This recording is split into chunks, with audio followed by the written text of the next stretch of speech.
Whoa, welcome. Let's get that off the air.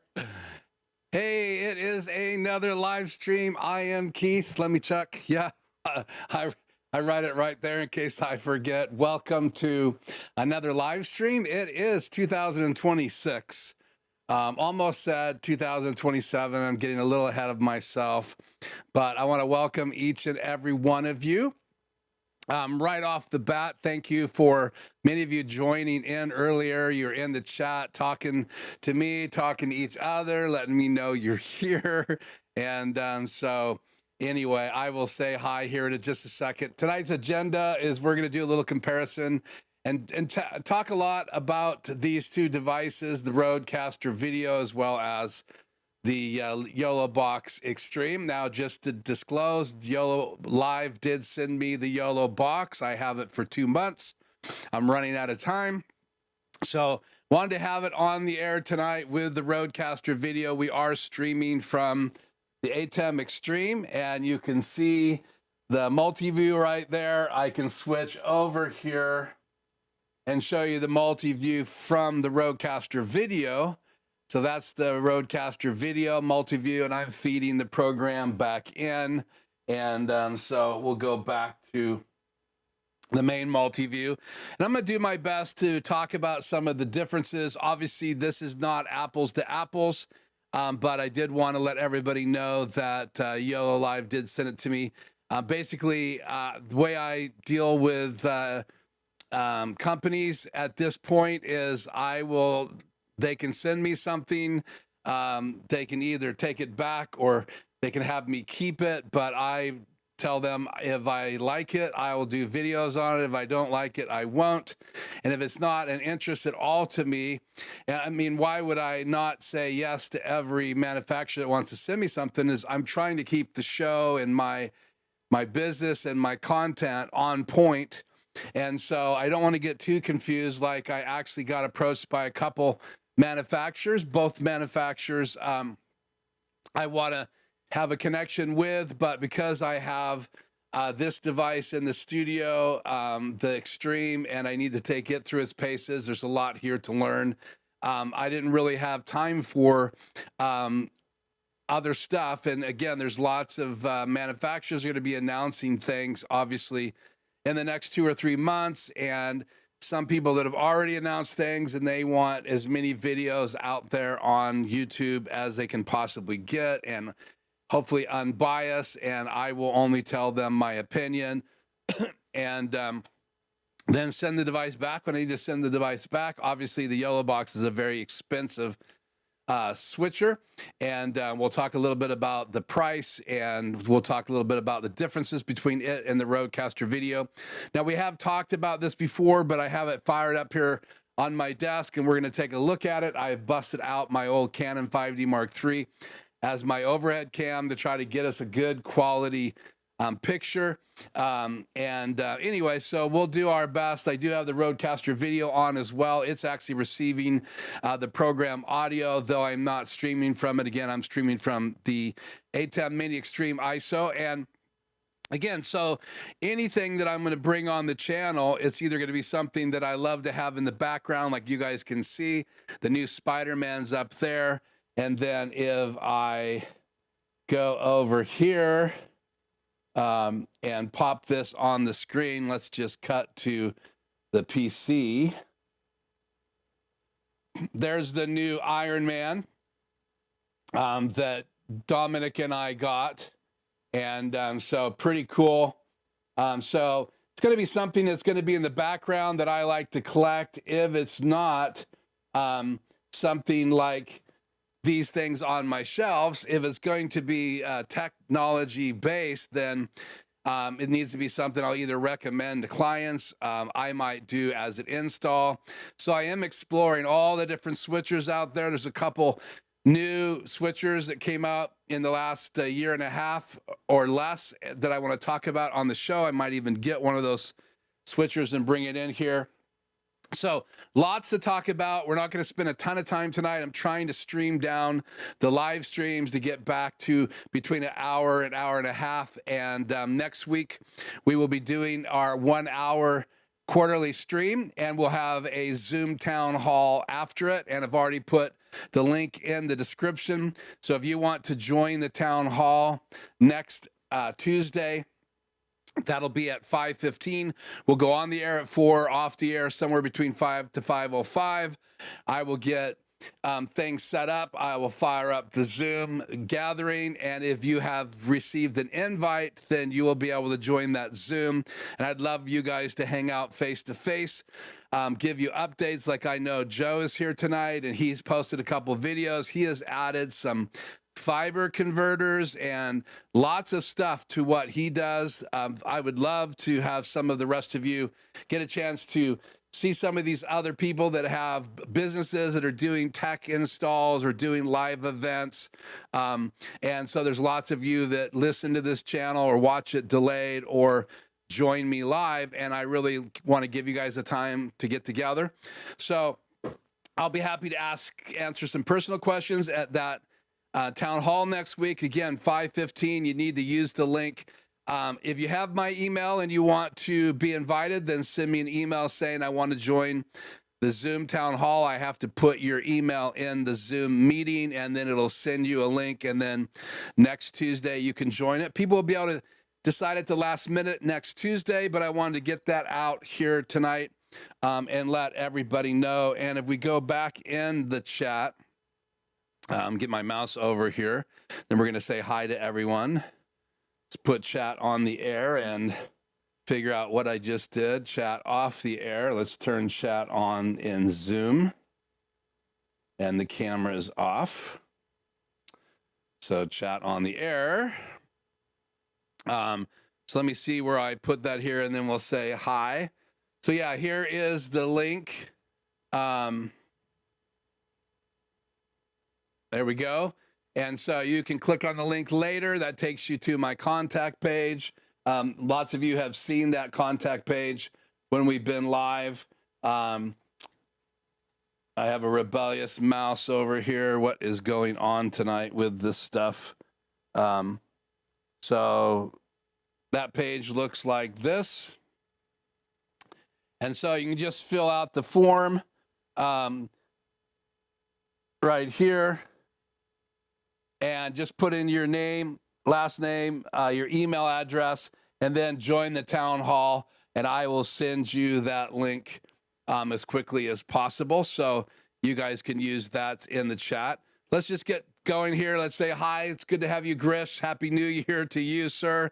Been actually on Aaron Parecki's channel with Grish. I think I've seen some of the rest of you on Aaron Parecki's Sunday live streams. Let's see, Hank is here. It's good to have you all the way from Bluffton, South Carolina. Hank, it's good to have you as always. Tony is in Wilmington, North Carolina, and said he's going to see us in 2 hours. I think Tony's here with us live now. And then I'll come back to my little question here. Let's go here. Grish. Streaming Tech, it's Joe. So it's good to have you here tonight, Joe. I would like a total count of inputs across all your devices. I can't even begin to tell you how many inputs, Joe. It is crazy. I spent at least 2.5 hours today just sorting out, trying to figure out how I was going to connect everything. And I'll talk about one thing I did add tonight just to make things a little easier for me. So I'll come back to that. Joe, don't let me forget.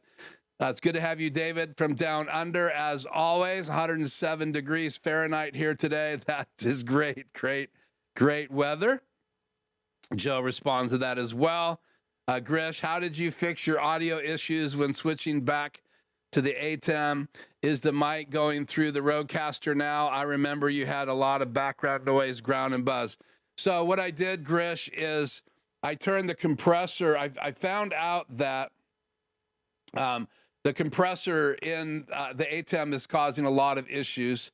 So I don't know what the deal is. So I've turned compression off inside my ATEM. That seemed to get rid of a lot of the noise. Obviously, if there's a bad noise floor, compression makes it worse. So I do have a gate on to try to cut some of the noise that you would hear when I stop talking like that. And of course, it's on in the background when I am talking, but the gate turns on when I stop talking, and then it hears my voice and opens up the gate and lets the audio pass. And if you get that set wrong, you can get some artifacts from it, but we really are getting some good audio levels, and it does sound better. I am not running through the RodeCaster video. I am actually coming from my RodeCaster Pro 2 into my HOSA switch.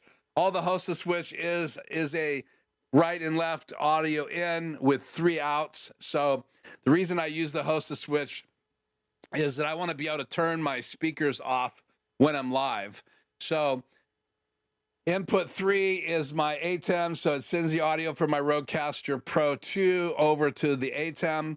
When I'm in the studio just working on videos, I turn it on channel 1. That sends it to my speakers in my studio. Channel 2 I could use to bring audio into the YoloBox Extreme, or I could go 1/4 inch because it's 1/4 inch out of the HOSA. So I could go 1/4 inch right and left into the RodeCaster video, 1/4 inch right and left, or I can use my other adapter, which is 1/4 inch on one side right and left, and then it goes down to a stereo 3.5 jack. So, I mean, 3.5 jacks are not the issue. It's what's going on inside the device. So it's the preamps and it's the switch in there. It's how good contacts that you're making. So cheaper devices sometimes have cheaper contacts. There is all kinds of different things that they can do in the actual hardware inside a device. That's both with the ATEM Minis and the Pro ISO, the SDI ISO, and then you get up to the Extremes. Now you got the G2, which has got brand new XLR inputs, and I am excited to have a client now that is working.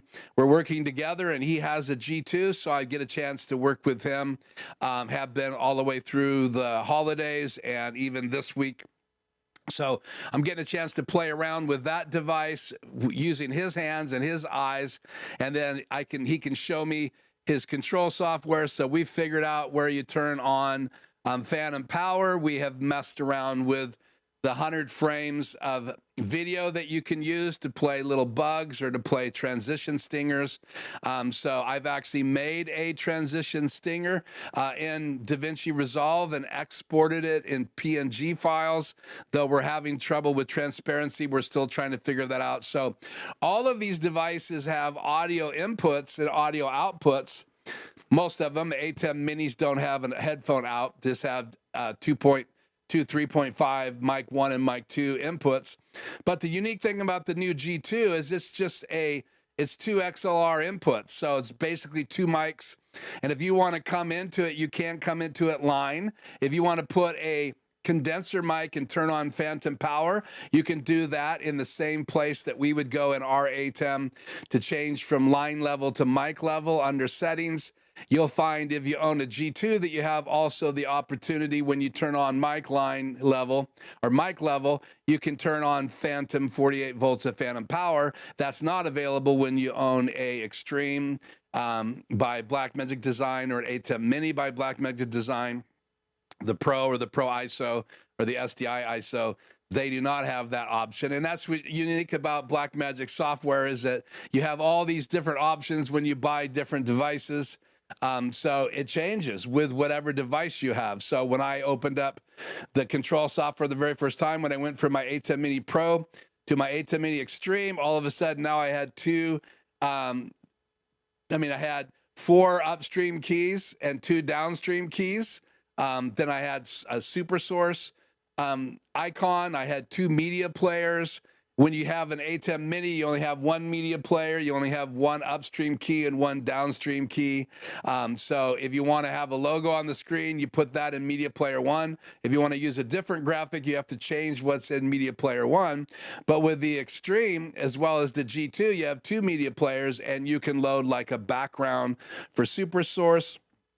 So I can have my background always available behind super source, and this is super source with a background behind it. The background behind it is coming from my media player 1, And just for those of you that are still learning, let's just go ahead and illustrate this. If I can get the control software to pull over here. So if I go into media player, I have my logo in media player 1, and I have my background in media player 2. And I don't have my ATEM Mini Pro on the network right now. It's up on the closet shelf. But if it was plugged into my network, I could log into it, and you would see that it only has one of these two media players. So has the same still images. I can go onto my hard drive and see these graphics that are inside my house. And so all of these logos are available for me to bring in, and then I can put it in either media player, and you can see all my slots except for slot 10 are filled, and I can drag whatever I want over here. So here is this graphic. It took a minute for my spinning hard drive to load up. So I could drag this graphic and bring it over to input 10, and then I could make it the background behind me. Obviously, I don't want that picture as the background, so I'll drag my background back there. So I have two media players, and that's one of the advantages of having an ATEM Mini Extreme, as well as the other rack-mounted devices that have 8 or more inputs. They also have two media players. The G2 has another 2 players, and that's for 200 still image graphics. And so it'll play a quick bug or a quick transition slider. So pretty cool that those things are available, and the audio gets better and better as you go in the higher end devices. So, and that's one of the things that I'll be looking at very closely in the YoloBox Extreme is the audio. So once I've done some recordings, the audio sounds fine. So I haven't plugged my RodeCaster Pro 2 into it. So far, I've only plugged in my wireless Go mics. And so I have used these, and Dominic and I did some unboxings using these microphones inside the YoloBox Extreme, and in some of those recorded videos that I'm going to do, I will show clips of that stuff. So again, really cool device, but we need some time to play with it. So Streaming G2, good to have you. NAB, then CES. So we'll get back to that here in a minute, and I'll respond to that. Oh yeah, you explained this already. I'm sorry, I forgot you answered this question already. I have joined many of the past quarterly town meetings and encourage everyone to attend next week's live Zoom. Great fun to connect. Yeah, and again, Hank's been great. It's good to have Hank on there. And he's got a little studio that he hangs out in, and we get to see it. We have had Joe on before, and Joe showed us his office and gave us a little tour. Tony, I believe, has been on before. Lots of people have been on, and it's really good. So, okay, we'll come back to that, Glenn. Wendy Tansel, ProCaster not support 4K input cameras. So if you're talking about the RodeCaster video, it does not do 4K. And we'll talk about what the YoloBox can do here in a little bit, the YoloBox Extreme. Glenn says also NAM. So, okay, so let's go back. I think I've said hi to everybody that's in the chat. So I asked this question earlier. If you could only attend one event in Las Vegas, would it be CES or NAB? Both of these are Las Vegas trade shows. They're different. The one that's going on right now is CES. It started today. They had kind of an opening showcase room yesterday, so you could see some precursor to what's going to be shown. There'll be all kinds of new announcements, new tech. NVIDIA has done a big announcement. So we'll talk about that a little bit later in the live stream. So would you choose NAB if you could go to one trade show this year or next year, or would you choose CES? And let's go down here.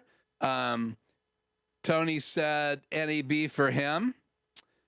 Grish said CES has gotten kind of boring. So I would assume that means you would possibly go to NAB. Let's see. I'm more excited about NAB than CES. That's Joe. Let's see who else has commented on this. NAM, Infocom, and Sign Gear. Yeah, these are some other events, not a part of my question tonight, but thanks, Glenn. Make sure you keep us honest. Yeah, Raiders game. So, yeah, obviously football, pretty cool. If you're going to go to Las Vegas, what would you go to, NAB or CES? Or obviously, if you wouldn't go to either one of those, Glennon, you would say I would go to NAM or go to Infocom or Sign Gear. I would totally understand. There's a lot of events like that in a given year. But for whatever it's worth, one way or the other, it is 2026, and we're going live at 4 p.m., and I hope you join me. So thank you so much for joining me. Thank you for saying hello in the chat. If you are watching and you can't chat, it's because I have subscribe only enabled, which is an option. It keeps us from having spammers come through and say something, whatever they might say, and then leave again. So if you'd like to join the chat, and I'd love to have you join the chat, just go ahead and hit the subscribe button. If you don't like what you hear tonight, if it's your first time, then go ahead and unsubscribe if that's what you need to do. But I thank you so much for subscribing and chatting with us tonight. And again, if you guys do want to join the Zoom town hall, which will be next week at 5:15, so we'll only have a 1-hour stream next week, and should be fun. I have a couple things I'm working on, see if those things arrive so that I can actually talk about them next week. So we'll keep you informed on that.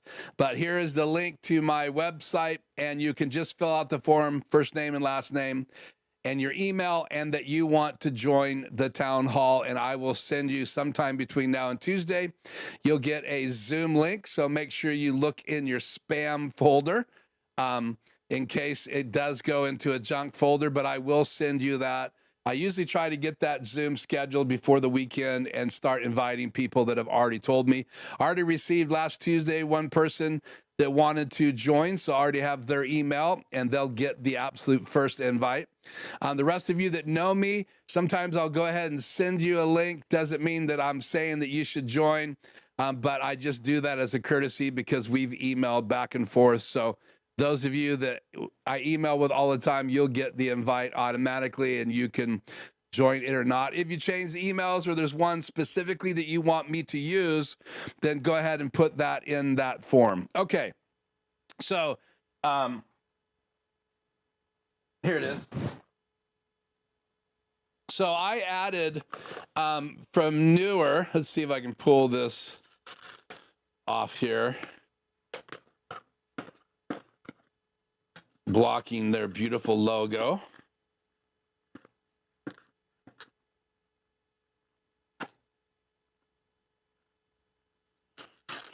So one of the things when you're using a DSLR that you can do is that you can use what they call a dummy battery.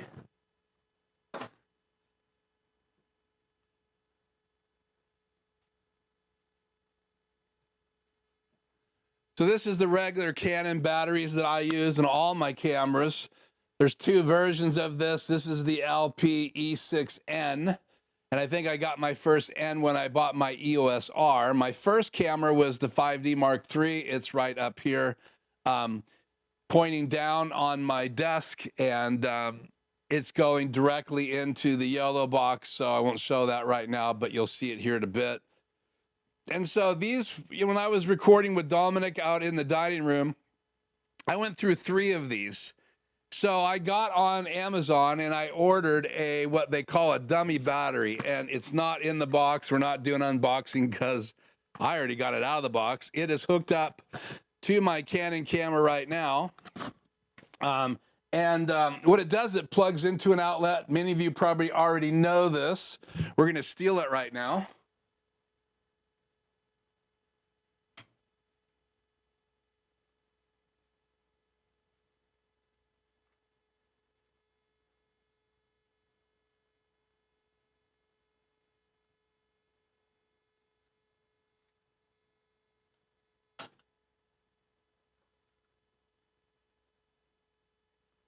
So the dummy battery has the same kind of looking battery, but it has a cable, and most cameras have a slot that you can get the cable out of. So now I can power the camera, even though my Canon 5D Mark III times out after 29 minutes. I used to use it all the time as an overhead camera, and then just turn it on when I was ready to show what's on my desk, and I had 30 minutes to play around with it. And I wanted to use it tonight with one of my better L lenses to go down on the face down right onto the YoloBox Extreme so that you guys could see it. But this is the newer dummy battery, and this just goes in instead of this, and you order it for the cameras that you have, so you can see they're identical. This one is just a regular battery that's been fully charged, and this doesn't have to be charged because it's just to fit the slot, and then it sends in power just like this battery sends in power. And the little connections look different. I don't know why, but there you go. It powers my Canon 5D Mark III.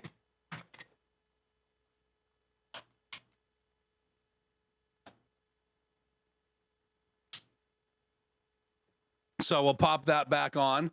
And this battery I had on the charger, it's fully charged. I used it a little earlier today just to see if the camera was going to work and if I liked the look before I unboxed the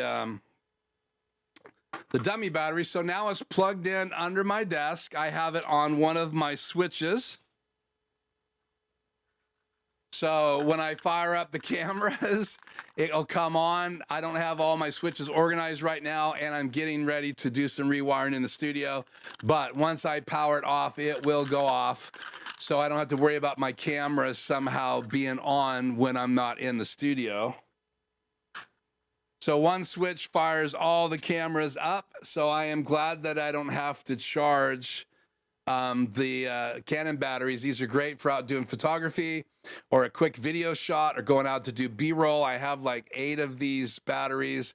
I have 4 Canon cameras, a 5D Mark III, 5D Mark IV, Canon EOS R1, EOS R2. So 4 Canon cameras, 3 of them stay on indefinitely, but one of them goes off after 29 minutes. And again, that was an old tax deal. So if you made a photo camera and you gave it video capability, you had to pay for a license to have it go longer than 29.97, I believe, is somewhere around that, just under 30 minutes. It would go off, and then you'd have to turn it off and back on.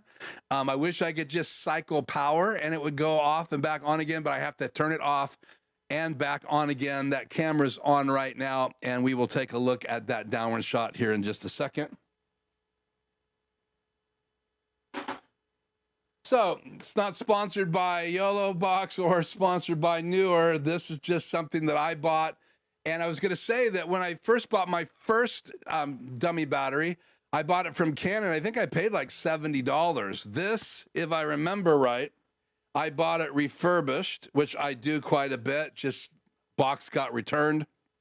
So if I go into my orders and I go down here to this device, and if I was to say purchase it again, it retails for $32.60, and I got a discount because it was refurbished. So I don't know if that's something that you knew about, that you could use these powered batteries rather than having to burn through a bunch of these type batteries. And again, the Canon cameras have a pretty good sized battery.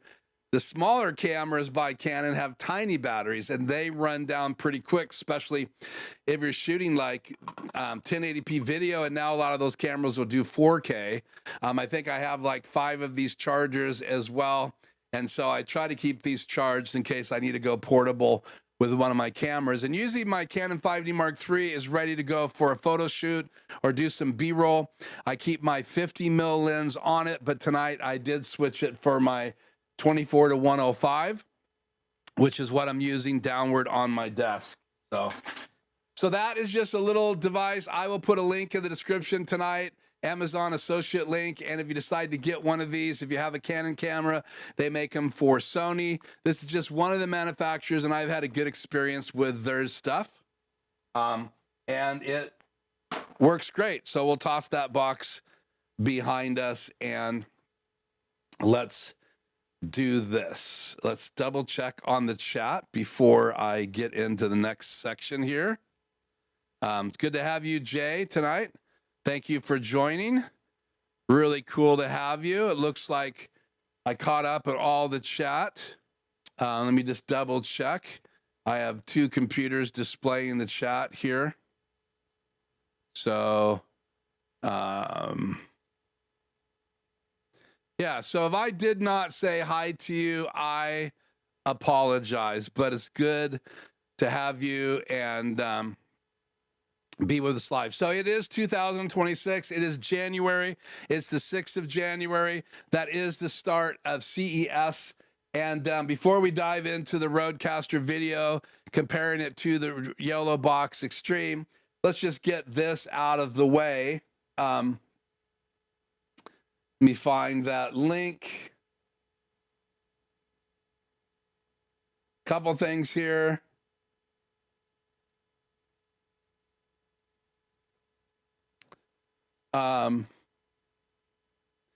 So here is their page, CES. I'll drop this link in the description. Let's do the chat first.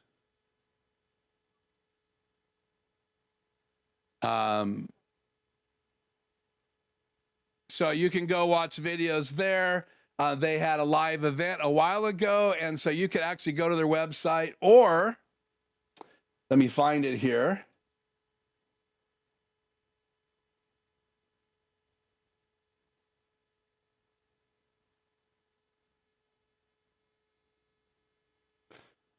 I thought I had it open here. Here we go. You can just Google. See, I Googled CES 2026, and you got these different videos that have popped up. Here's day 2, which is technically day 1. They had kind of a preview, but you can look at this. Keynote speakers, welcome to CES.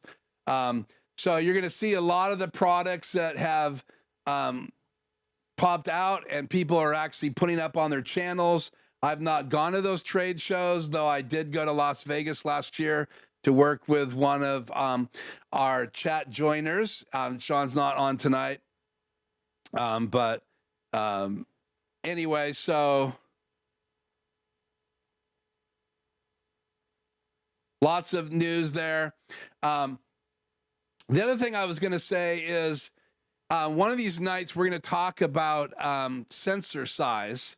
And this is a Panasonic. It's in the deal right now, marked down from $3,299 to $1,650.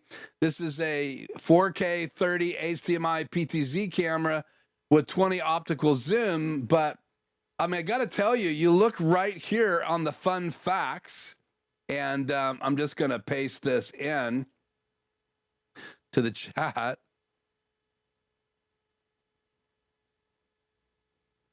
Those are the specs.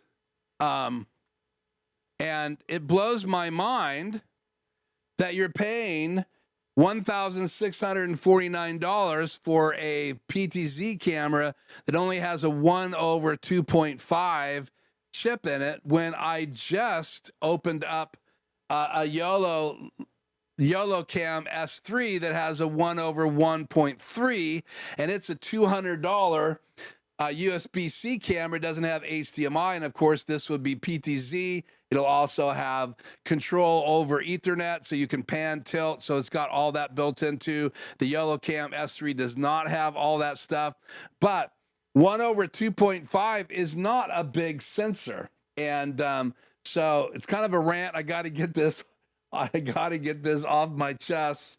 Don't know how it got on there today, but it is. So let me find this image. So here is an image. So I have a Canon 5D Mark IV. It's not facing me right now. This is the EOS R, but Canon 5D Mark IV is right here on the right of me, and that camera is not in the live stream tonight.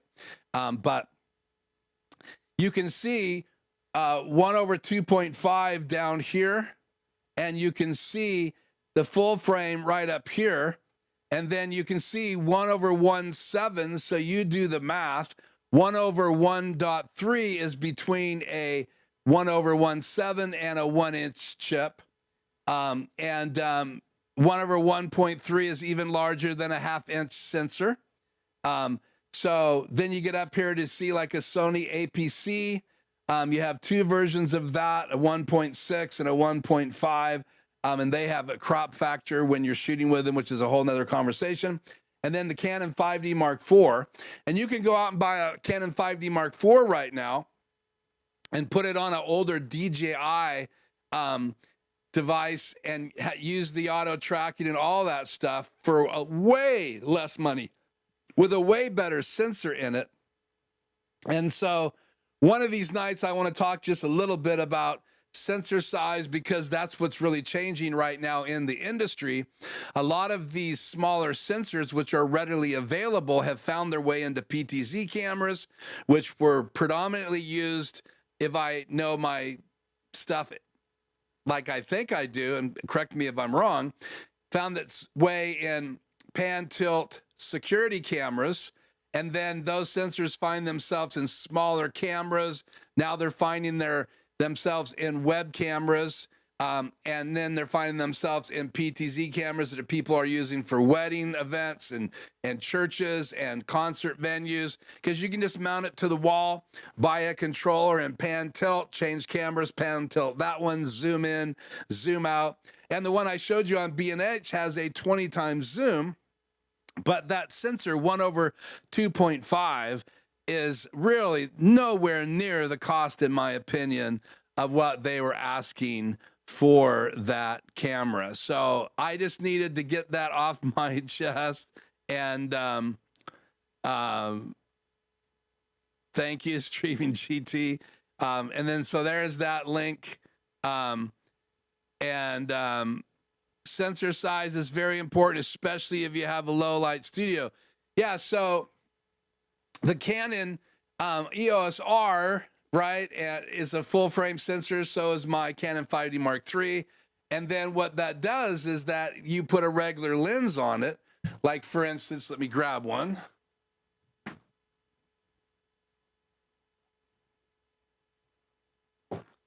So here I have the Nifty 50, they call it.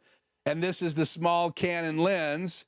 And if you put this Nifty 50 on a full frame sensor, you're going to get 50 mil. You put this on a non-full frame sensor that has a crop factor, or just the fact that it's designed 50 mil for a full frame Canon camera. If you were to adapt this down to a smaller camera with a smaller sensor, you're going to lose some of that 50 mil. It's going to, what they do is going to crop it down. It's no different than the whole idea using your ATEM and cropping in with picture-in-picture, or cropping in the edges so you have a portrait look instead of a widescreen look. So this little Nifty 50, when you put it on a full-frame sensor, it is 50 mil. But if you put this on a crop sensor, then you'd have to multiply it.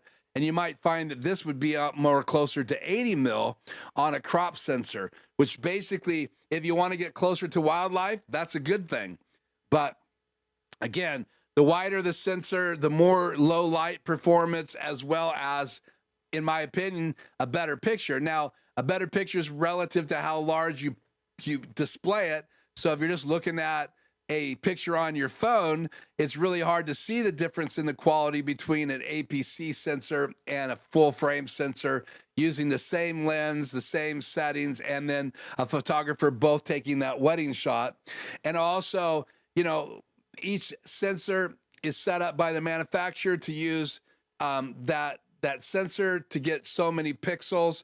Everybody knows that a lot of cameras were sold by how many megapixels it has, but in reality, it's the size of the sensor, it's the low light performance, and it's the quality of the image, and then the color science built in to the camera.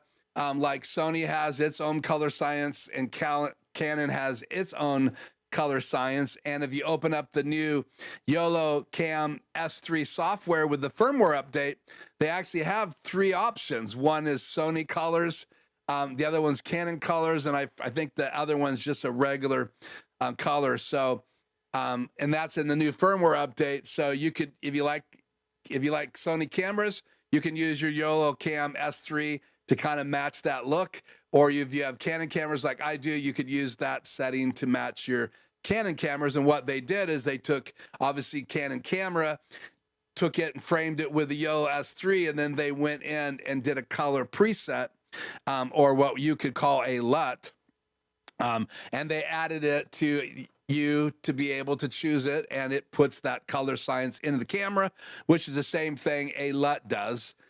So again, this is a 50 mil, and it's 50 mil on a full frame sensor, but it would not be full frame if I popped it on any of these other sensors. You can see they all would have a crop factor. So they'd be taking this 50 mil lens if I adapted it down to those cameras that had those sensors, and I would be losing light, I would be losing frame. And if I went all the way down to that smallest 1/2.5 inch, then it would be super cropped in, as you know. So that's my little rant about sensor size. I haven't talked about that much here on the channel, but I just wanted to say that. So the reason, segue, the YoloBox has the ability to use PTZ cameras, also NDI. So you could buy yourself a PTZ camera, and you could then use it with the YoloBox Extreme. You can use it with the RodeCaster Video, the RodeCaster Video S, and a lot of other devices. And if you really do a workaround, then there's ways to bring those PTZ cameras and control them, because some of them have HDMI out, some of them have SDI out. So if you have a new 2ME or 1ME with SDI outputs, or an extreme SDI version, or the little mini SDI ISO, then you could just come out to your PTZ camera, and that would bring in the video into your ATEM, and then you could network and open up the GUI in the web browser and control it, or buy yourself a controller, or better yet, if you have your RodeCaster Video on the same network, or your YoloBox Extreme on the same network, you will now have PTZ control. Now, if you are a small venue, or a small studio, or a small podcasting studio, it makes a lot of sense to have PTZ cameras so that you can sit at your desk with a controller and you can operate those PTZ cameras.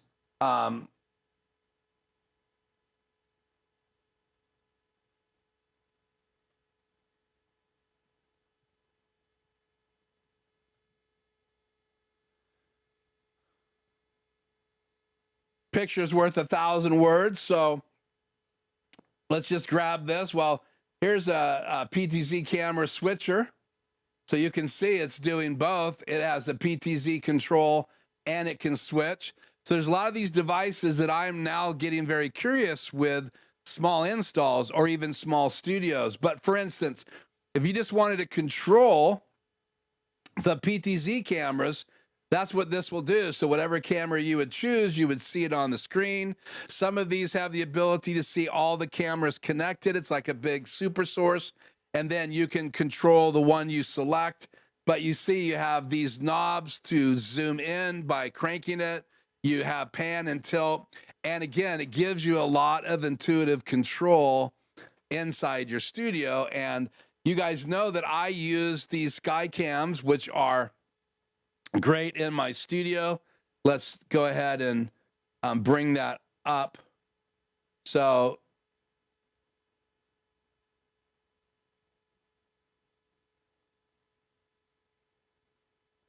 I can, let's turn chat off the air and just turn this channel on. So I can pan and tilt. This is using USB-C software. So I can pan around the studio, but I'm using software. It's not super intuitive. Sometimes it's choppy. So I have these presets that I've set. And you can do these kind of presets on PTZ cameras. So you'll be able to zoom in and you would be able to pan and tilt with those. And so I do have a little bit of that ability here in the studio by using my USB-C cameras, but they don't come into my stream directly. I have to go through a computer and then bring them in through OBS full screen. So, and the reason I do that is if I bring them in directly in the YoloBox, which I can, all of my cameras I can bring in directly in the YoloBox. The RodeCaster video needs uncompressed video from webcams. So the only thing that I have in my studio that works with the RodeCaster video is my face cam, the old version, and my YoloCam S3 work inside the RodeCaster video. But all the other cameras I have, my Insta360 Link you just saw, it has 3 gimbals. Then I also have a Insta360. Let me put that on the screen.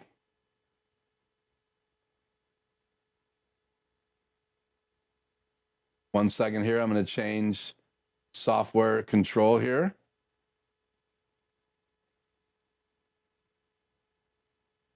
And we'll put this on the air. So this is a downward shot on my desk, and that is coming from the Insta360 Link 2, and it only has 2 gimbals. So again, so that's great if it's sitting on a level surface and you just need to pan right and left or up and down, but you've lost the gimbal that levels it. So if you're going to have it as a sky cam up above your desk, you have to really work at getting it nice and level, so all you can control is this. And you don't get any of this. So you have to have it completely straight. So when I put this up right here, what happened? When I put this up so I could see my desk, I had to get it straight, right and left. And I have the ability to zoom in a little bit and zoom out. And I can't do that with my Canon 5D Mark III. In fact, we'll change mics here real quick.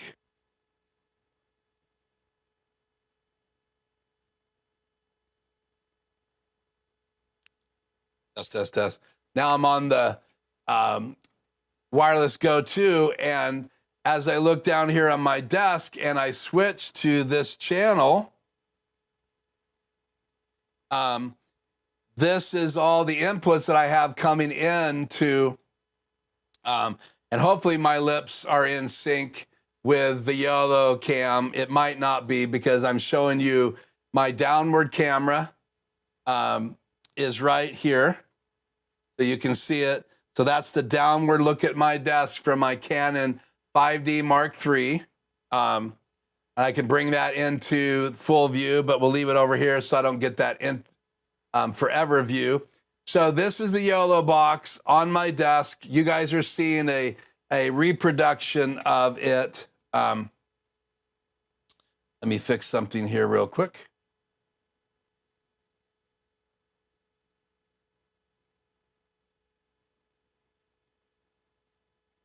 Turn my logo off here for a minute. So I have all these inputs. So if I wanted this video, it'll play videos, and I have it set to loop. So that video is going to loop. You can see the player. Right now, for some reason, it stops. So maybe loop is off. But if I cut to that, it will start playing again. And if I have loop on, it will continue to play. If I want to see how far it is from being done, I have to bring it into the preview. So I have these inputs. This is HDMI 1 coming in right here. No, right here. And I'll bring this down just a little bit. HDMI 1, HDMI 2. And you guys can barely see that up on the top. Let me cut to my PC camera here and make it easier to see it. So HDMI 1, HDMI 2. These are 2 outputs coming out to go into my Extreme over here. Then that comes in these 2 channels right here. And this one's ready to go. This one is also ready to go. So again, if I went to this channel right here, then now you can see that video playing. Now, though set to loop, it would continue to play because I do have that routed into my setup so you guys can actually see it. So let's cut back to this real quick. I'm hearing an echo in my studio. Hopefully you guys aren't hearing an echo. I'm going to go back to this microphone real quick. I think it's just the headphones that I'm hearing, but I see some comments here. So let's put chat on the air and catch up here.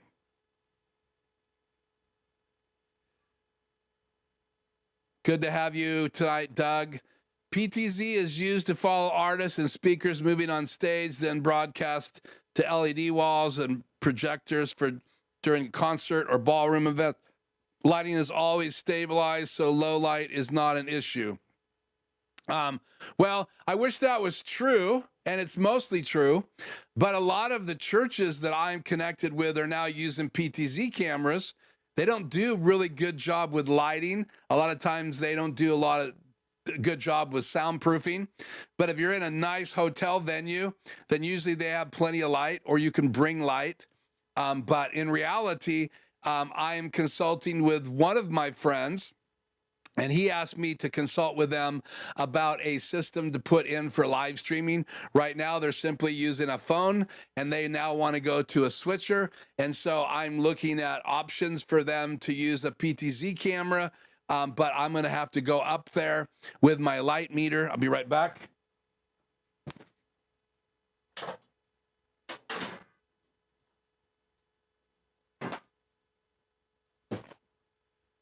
So I have this light meter, and it just popped on, and this is a Seaconic, the L-478DR. It'll also do flashes. So if I take this light meter on, I can get a reading. You can see the last reading on here is at 60 frames per second, 400 ISO,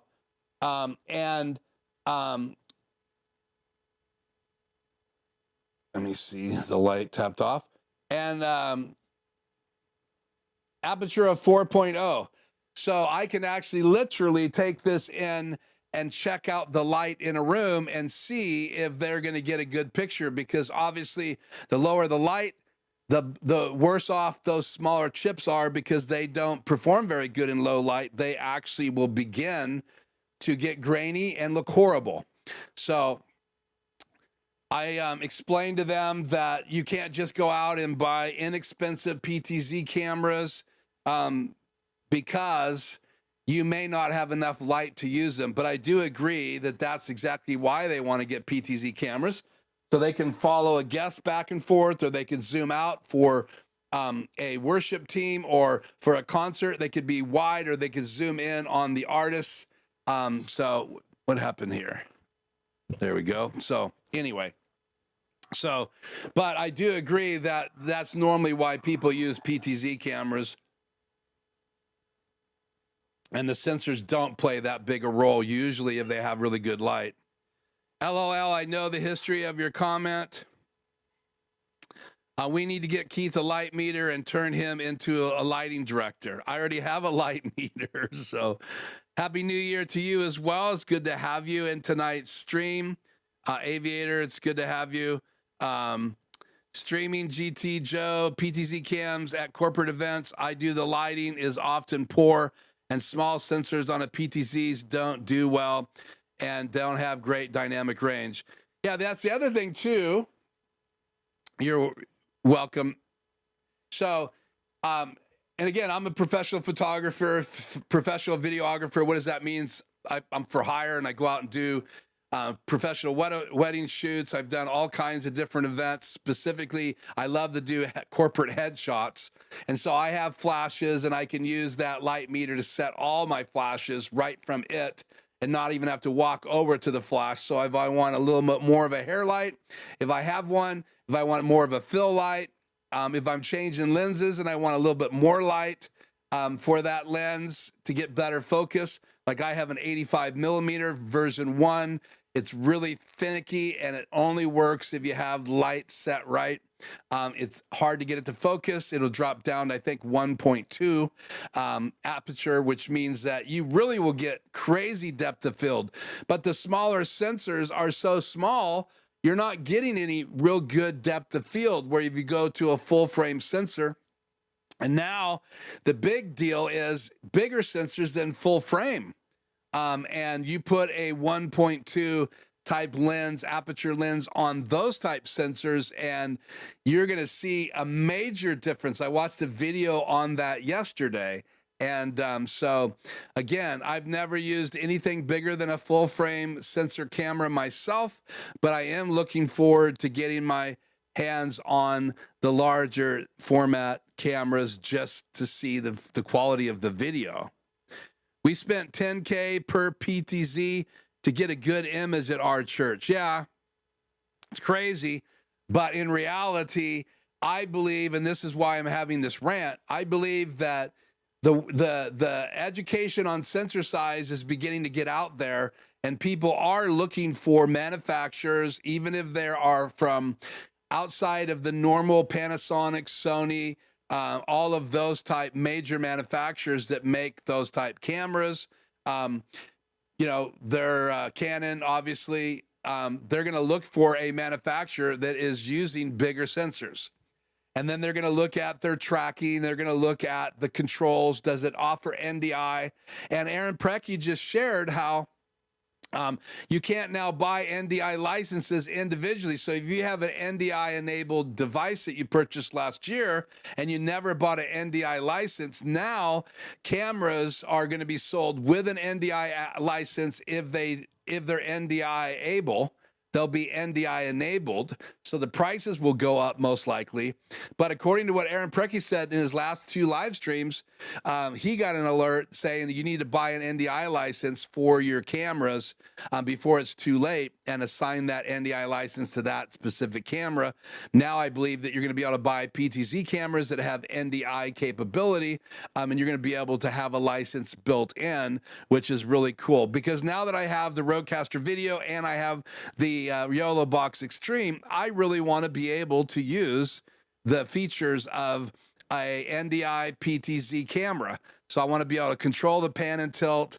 I want to be able to control the zoom, and I'd love to even have more control, like over the exposure. I'd like to be able to control the focus, and I'd also like to be able to control the shutter speed, like you can in some devices that are really high end. And again, that's what you're going to see, the price increase. If it has every type of bell and whistle, if it has NDI, SRT, if it's got the ability to have SDI out and HDMI out, if it has audio in bed, some of them record internally, some of them can stream. So you could take that one camera out and stream live from it, use an app. Some of them have apps to control them.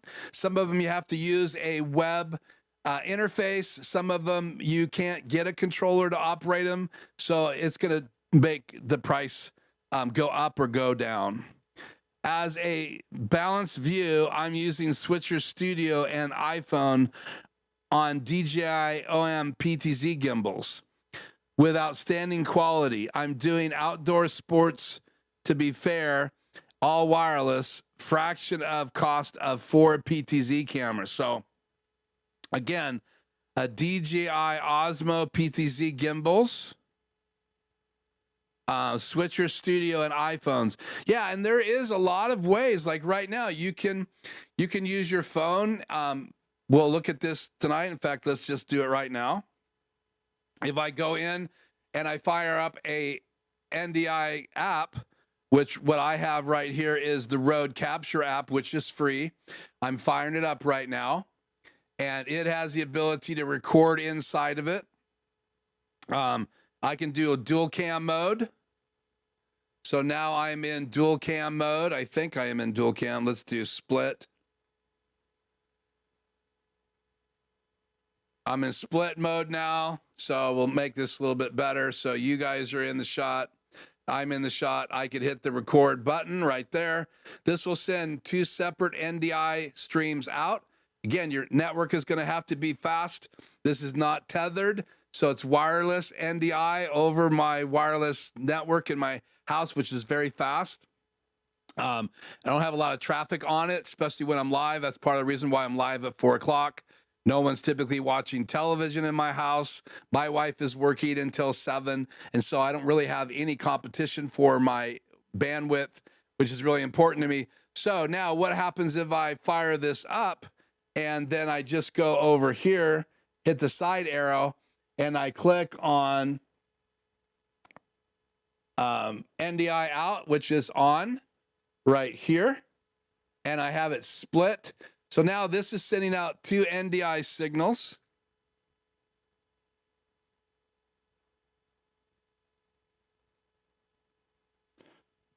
So let's bring this.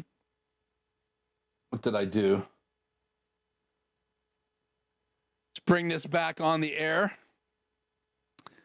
Turn our logo off, shout off the air for a second. So let's look for NDI. So NDI 1 is receiving the output. So I'm going to add NDI 3. And let's see, do I have the other NDI on here? So you can see this is NDI 3. So both sides. So I can make that the main one, make this the second one. And now you can see both of those sources are coming in. Now my lips are off. Obviously, I'd have to put a microphone on the camera, but I could bring in both guests and then I could make this like a picture-in-picture. Let's see if I have one I can use here. Let's just go ahead and add a video source.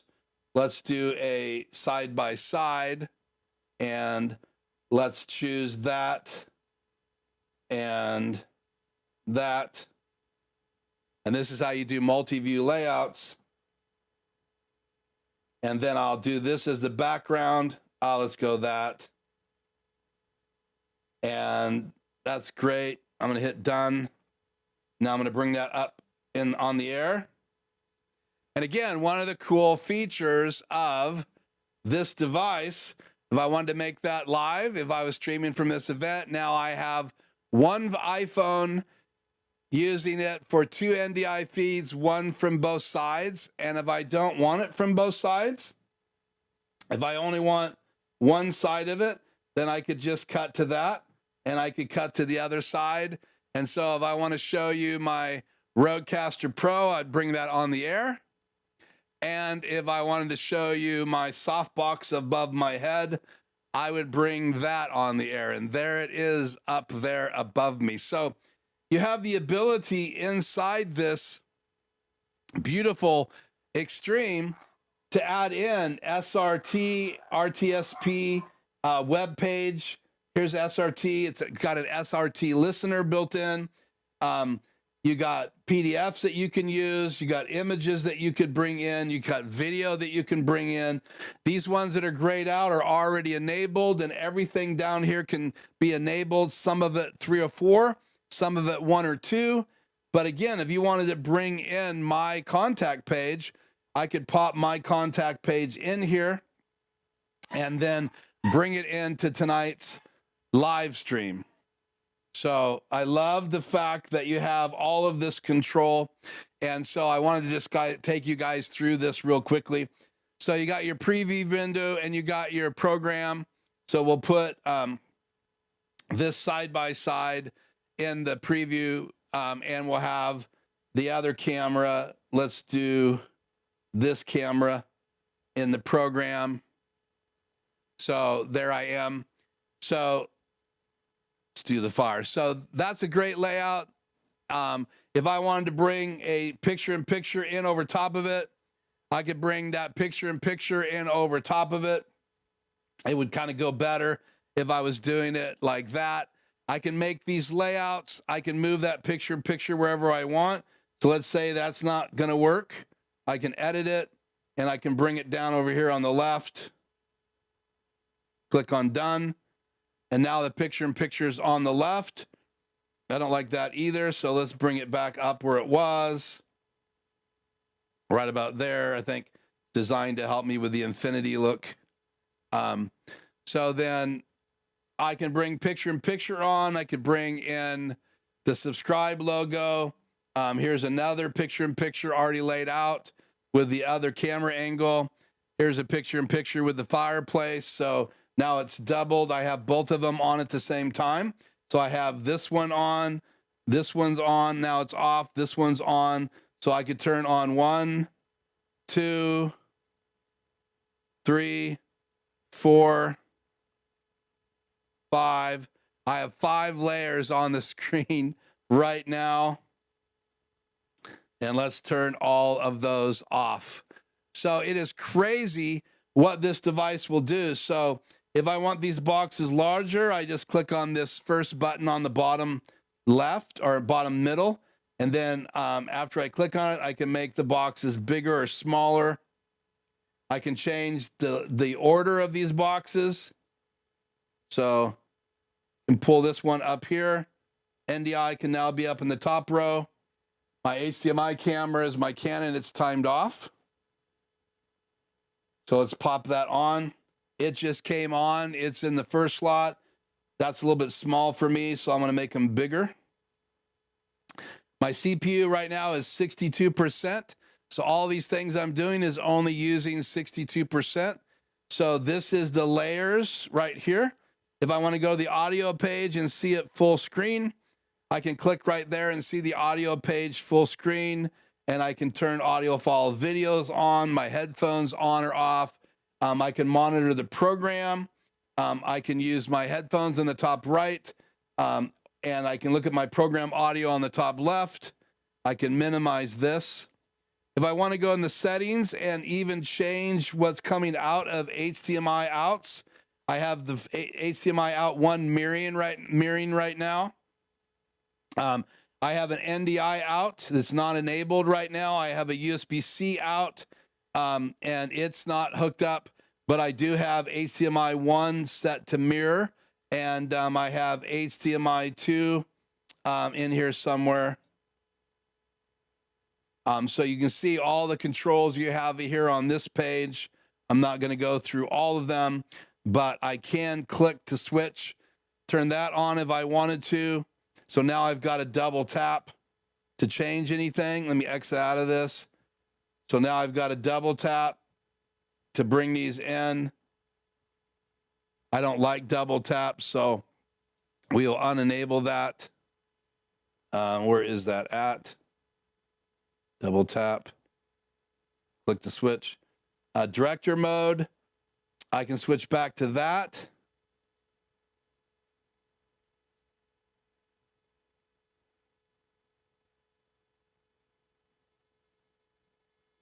So director mode, double click to switch.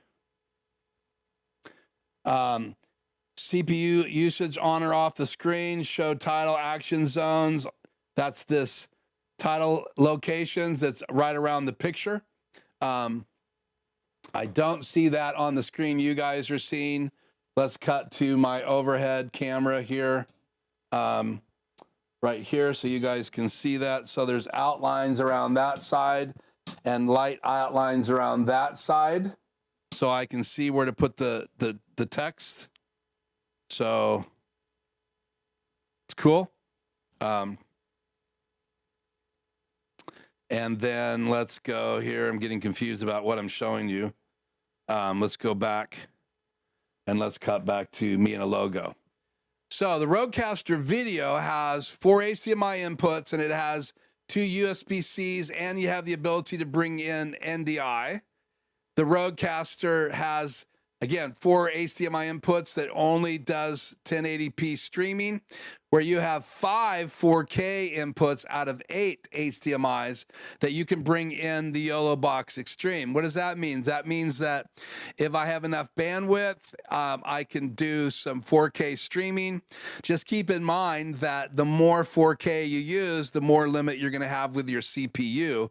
But the YoloBox Extreme does do 4K. It does have a number of NDI sources, SRT sources, PTZ camera control. It has the ability to bring in web pages. You can bring in videos. You can ISO record on this device. So let's go back to here.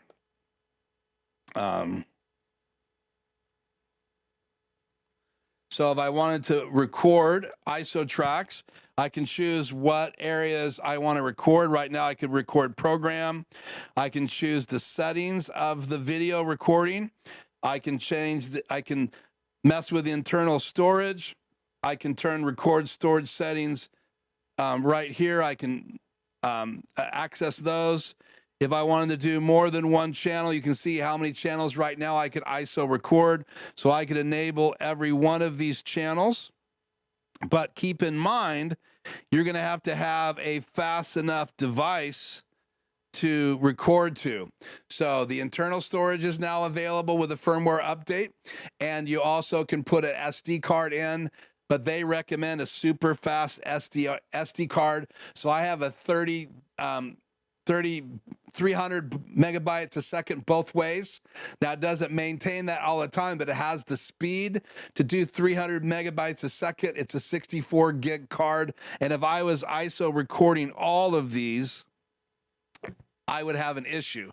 Now, one thing that this will do that the RodeCaster video does not do is that this will do instant replay. So I can turn instant replay on, and then go ahead and up here, you can see the replay button. I can do an in point, an out point, and I can replay it right now.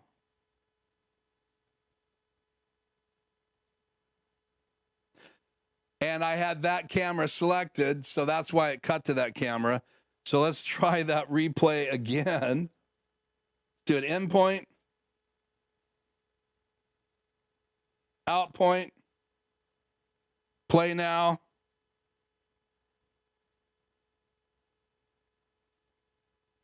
And it can do a replay. I can stack those, I can sort them, and I can replay them.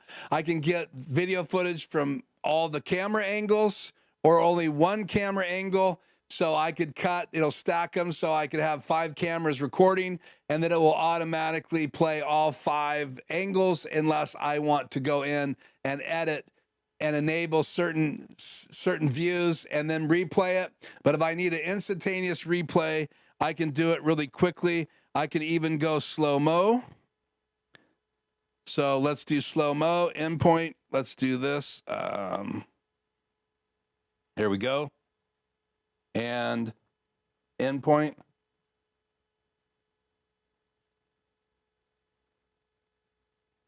Out point. Play now.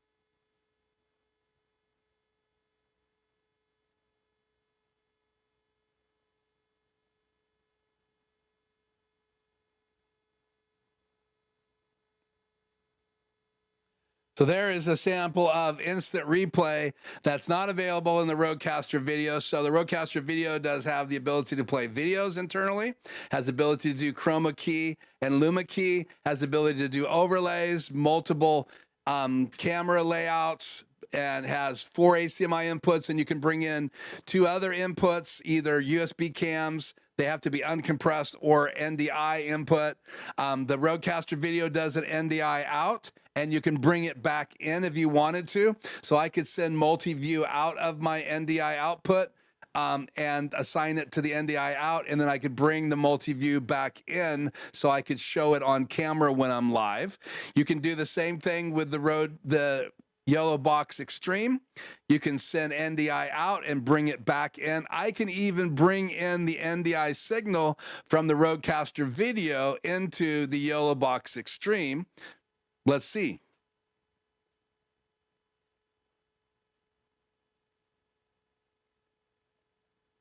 So we're going to go into Let's change cameras here real quick.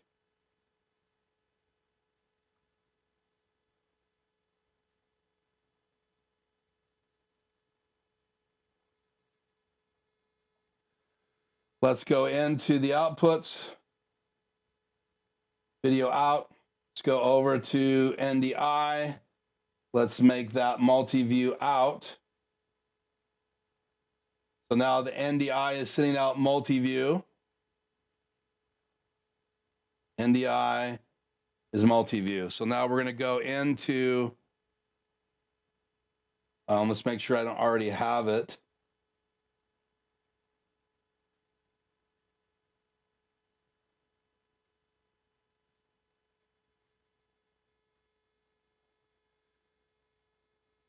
So there is the NDI input right there coming from my RodeCaster video. There's the NDI. So it's receiving this NDI signal from my RodeCaster video. So this is coming out NDI and it's coming into the YoloBox, and I have it live right there. That's the same look that you have in the YoloBox, and we'll switch back to that to get closer to it. So there's the NDI out there. And then if you look behind me, there's the same thing right there, because that's the RodeCaster video multi-view out. And you can also see it in the YoloBox, and you can see it right now on the screen. So pretty crazy what you can do with NDI in these devices. So again, NDI out, you can bring it back in from another device. So my YoloBox could be in my living room, and I could have the NDI out enabled in my RodeCaster video. I don't need a streaming bridge anymore. I can just use NDI. So I could have the YoloBox in a room in my house, send NDI out. The RodeCaster video can receive the NDI in as well from the YoloBox Extreme, because NDI is on my network and there's the ability to bring it in. So if I had SRT enabled and I had an SRT signal going out on my network, I would be able to bring SRT into the YoloBox Extreme, but you can't bring SRT into the RodeCaster video. So there's a lot of things that are similar. Twice the cost. You're going to spend almost $1,900 right now for a YoloBox Extreme on sale, I think at B&H and different places, and you're going to spend close to $1,000 or more or less, depending on where you buy it, if you buy a RodeCaster video.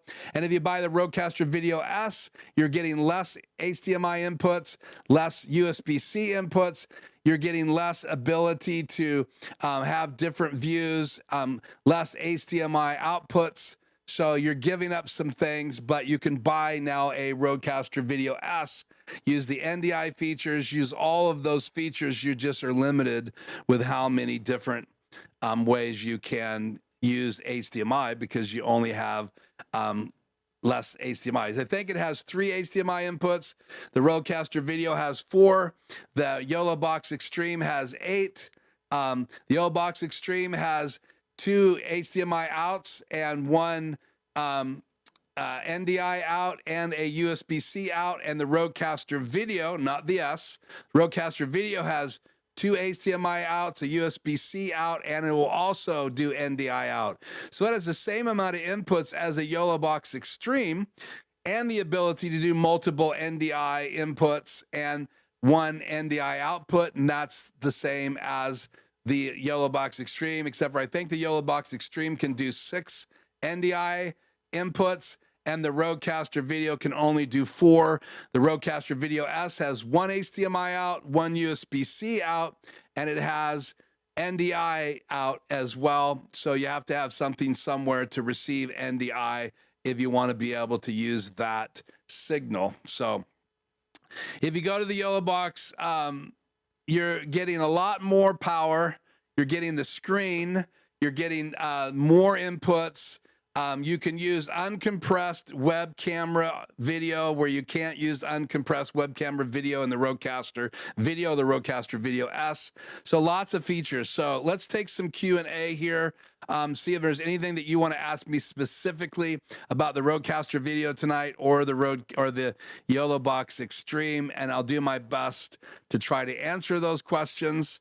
So again, the other thing too about the RodeCaster Video and the RodeCaster Video S, you have two dual XLR connectors. So 1/4 inch and XLR, where in the YoloBox, you only have line and mic inputs, and they're 3.5. So you don't get the really high quality XLR combo jacks that you get in a RodeCaster Video. So if you want to bring in your own sound console, it's going to be a lot easier and a lot more intuitive in a RodeCaster Video S than it's going to be if you use the YoloBox Extreme. You can still do it. Just like I can bring in my RodeCaster Pro 2, going from 2/4 inch jacks to a 3.5 mini stereo jack. You can do the same thing inside the YoloBox, but it's just, you got nicer quality jacks built into the RodeCaster Video S. But I don't think there's going to be any audio issues either way.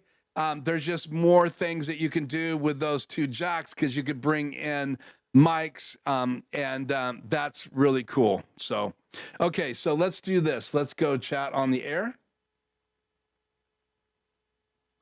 And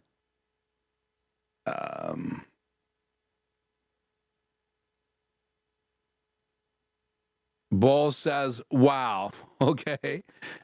Is there an info screen to see what is coming in, RGB, UVC, etc.? Is there an info screen? Are you talking about on the, so is there an info screen to see what is coming in, RGB, UVC?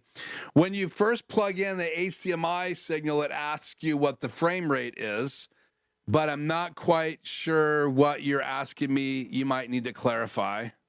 Good to have you, Tony. Greetings from others. Video looks better coming through the live stream. Which device is handling that? This is an ATEM Extreme that's doing the live stream tonight. Which do you prefer, the tactical buttons or the touchscreen? This is from Tony. So far, I really appreciate the tactical buttons. When you get to a RodeCaster Video, though, there's so much stuff that you're doing in the software that you're not going to necessarily do on the buttons. You can do most everything from the buttons on the RodeCaster Video. That's not true with most of the ATEMs that are out there. There's more buttons on the ATEM Extreme than there is in the ATEM Mini, and there's buttons on the G2 that's not available on the Extreme, like the replay buttons that are tied directly to DaVinci Resolve, so keep that in mind. If you're going to use the replay buttons in a G2, which is the latest of the ATEM Mini lineup, it's the ATEM Extreme G2 ISO by Blackmagic Design. It's being shipped right now. It's over $2,000, it's like almost $2,200, but it has some great features, Thunderbolt, and it has nicer buttons. It has It has 10 buttons, so you have one assigned to Media Player 1, one assigned to Media Player 2. 9 and 10, but you can change what they're assigned to. Like you can assign 9 to Thunderbolt 1 and 10 to Thunderbolt 2 for whatever reason. You need to bring video in or an animated graphic, but you can also use your keys to bring in Thunderbolt 1 and Thunderbolt 2. So you can change what goes to button 9 and 10. 1, 2, 3, 4, 5, 6, 7, and 8 are assigned to input HDMI 1, 2, 3, 4, 5, 6, 7, and 8. It has 16 channels of audio when you open up the audio page, but they can all be split to go to 32. So keep that in mind. And when you ISO record in a G2, it records all of those tracks. Just like if you record ISO in an Extreme, it will record all the audio tracks. Even if you don't have anything playing on an audio track, you'll get a recording in a folder when you're doing ISO recording only. But that's why you would buy an ISO, is so you could ISO record. So Gary from Juris Design. Hi, Keith. Hi, everyone. Joining late, looks interesting, a lot to compare, to consider. Yeah, so I'm just trying to talk you through the value of an Extreme over a RodeCaster video. They both do a lot of the same things. They both have some limits, like you have some audio, some basic audio limits on the Extreme that you would not have in a RodeCaster video, plus some really cool built-in effects available in the RodeCaster video. You have effects built into the ATEMs, but there's some things that you have in the Extreme that will blow your mind. SRT, NDI, web page, you can bring in web pages, so much stuff. And I haven't even gone through all the pages on the front of it. We're going to look at that before we go tonight. So this was back when you brought the NDI in on the phone, just after the input details. So this was back when you brought the NDI in on the phone, just after the input. So your question then was, is there an info screen to see what is coming in? You know what I mean? So you see it before you get it. No, I'll show you what that looks like. So let's do chat off the air. Let's cut to this input right here. And let's go ahead and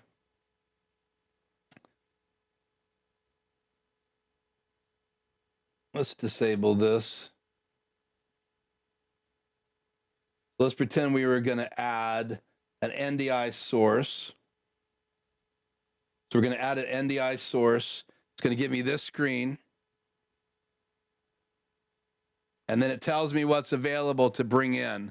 So I can click on what I want. So I have stream A and B, which is my RodeCaster app, which is free. So if you want to be able to use an app to bring NDI into your stream, you can use the RodeCaster app. And again, that is called RodeCaster Capture or Rode Capture. So that's coming in right now, even though I closed it. Let me reopen it. So those would not be working right now because I closed it. So it's back open. So if I click on the very top one, which is my RodeCaster Video RCV, and then I hit done, then it enables it down here on the bottom. It was behind the logo, so let's turn the logo out of our way here. So the bottom row, and I'll make that larger.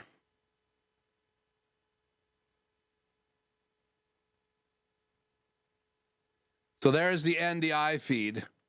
And the interesting thing is, if I go over here to the settings wheel, NDI out, and I turn it on, and then I go back here and hit it again and hit NDI.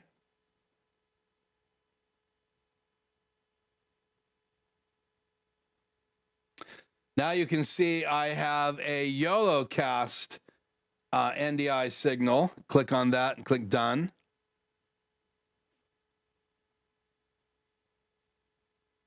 And it did not work for whatever reason. I think it's because it's the program.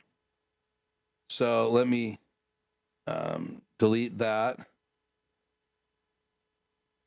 Let me delete the RodeCaster one. Let's see where my other NDIs are here. Let's delete this one.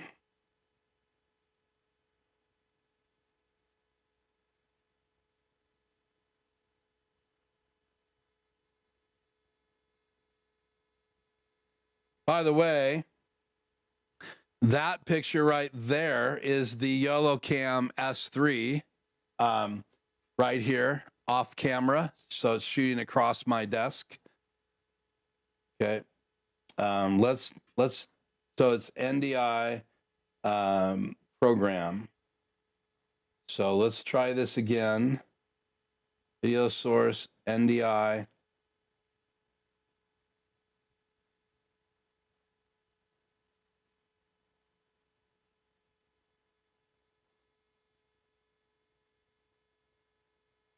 So there it is. So that's the program now on the bottom. So as I change cameras, the YoloBox is going to send something else there. Cut to my laptop.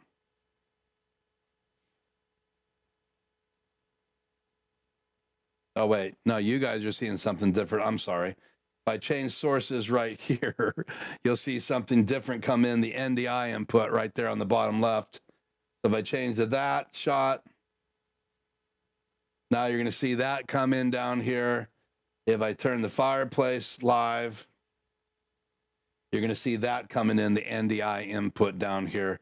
Now I only have one NDI coming in from the phone, and that's dead. So we're going to kill this. Let's see, any other NDIs here? Actually, here is a 4-box layout, just if you want to see that it can do 4 boxes. So let's see, I have NDI enabled on my phone. I'll go to single mode, show you guys my mix effect. Go down here, hit NDI.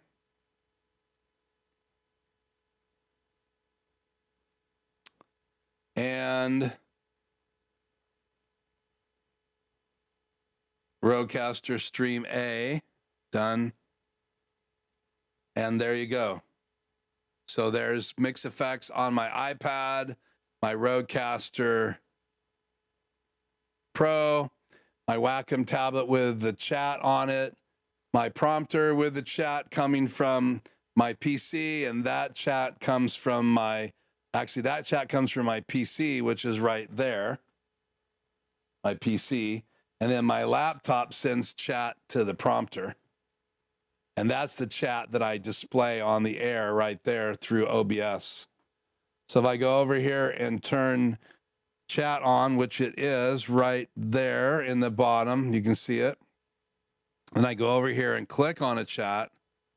Let's click on the newest one.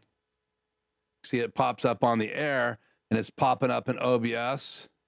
So now it's down in OBS. It's off the air.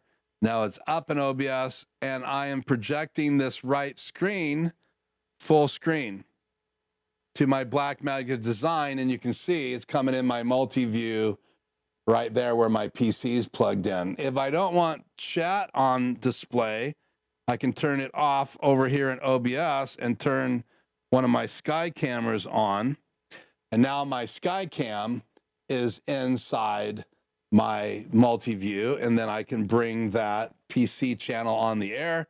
So now you're not seeing chat off. So now you're not seeing it all transparent. You can still see the YoloBox, and I'm moving the camera around my studio because that's my downward camera, and my microphone is in the way. So let's go back to me and a logo. So those are the NDI sources that you see, and then you won't know what they are. You don't have to put them on the air. You get a display inside the multi-view of what it is, and then you can aim that NDI camera if it's stationary somewhere. Then you can see what it is, and then you have a choice when you want to bring that on the air. And again, so if I want that NDI stream on the air, there it is. Let's say I had this in the preview, and that's the NDI right there. See, I'm moving the camera in my hand up and down. There's some delay right now, some latency. So I click on that, and then I could make that go live. I am noticing some latency right now, so keep that in mind. I have a lot of things happening in the Extreme right now, and that can cause some choppy video. Okay, so we have talked a little bit about sensor sizes. We talked a little bit about CES, NAB, National Association of Broadcasters will be out later this spring, and that'll be in Las Vegas. I'd really like to go to that. I haven't made plans yet, but I'd love to do that. But if Jason, not Sean. Yeah, Jason from Las Vegas. If I get a chance to go at NAB, that would be really cool. Get a chance to check up on a client friend of mine, and go to NAB. I would like to go to both CES and NAB. I'd like to own the RodeCaster Video and the Extreme, but the Extreme doesn't belong to me. But I have the invoice right here from B&H of when I bought the RodeCaster Video open box. With tax, I paid $1,088.35. So RodeCaster Video is not cheap, and the YoloBox Extreme are not cheap. Now, I was watching Photo Joseph's live stream. He hasn't live streamed in a long time. He's getting ready to actually do a sponsored live stream by YoloLive. And at the very end of his stream, he was testing everything. And at the very end of the stream, he went to roll a video and it crashed. I was in that live stream with guys like Aaron Precky. There were some other people. Not a lot of people knew that Photo Joseph was going live today. It popped up in my YouTube, so I watched it. And anyway, so yeah, it's not perfect. I've had issues with my Extreme. I've had issues with the RodeCaster Video. I've never gone live yet from the RodeCaster Video, so we'll see. I had some issues with the RodeCaster Video the very first time I went live from my table. So had to reboot it and go back on air. So I've had issues with my ATEM Mini Pro. They're not perfect devices, and I've had clients that have had issues, had to reboot their ATEM Mini, had to reboot their web presenter. So that's my camera timing out. I can hear it go click. It just shuts off, or the shutter quits. So now I can just reboot it or just turn it off and back on again. So we've talked about dummy battery for my new Canon 5D Mark III. That's my downward camera. And again, if we're showing you this view, that doesn't work. What happened here? I am not sure what happened. There we go. I'm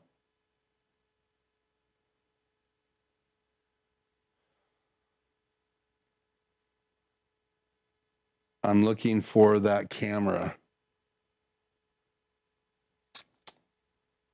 I can tell I'm tired. I have this I can show you, but I'm not seeing the downward camera. I do have this shot, so I can cut to my PC. But this is HDMI 1 right there. And why I don't have a full screen right now of the YoloBox, I do not know.